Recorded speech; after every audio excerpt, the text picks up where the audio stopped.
தோழனா பிறந்தவரு தோல்விகளை மறந்தவரு தன்னோட பசிய தீர்க்க தாய்ப்பாலா இருந்தவரு பட்டினியில் படுப்பவரு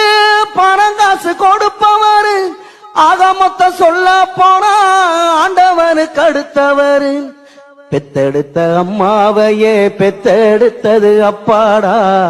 பெத்தெடுத்த அம்மாவையே பெத்தெடுத்தது அப்பாடா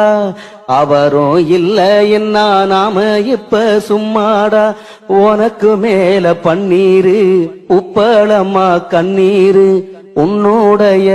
சாம்பல் தானே எனக்கு இனி திருநீரு எனக்கு இனி திருநீரு என்ன பெத்த அப்பா என்ன பெத்த அப்பா எங்களுடைய குலசாமி எங்களுடைய அப்பா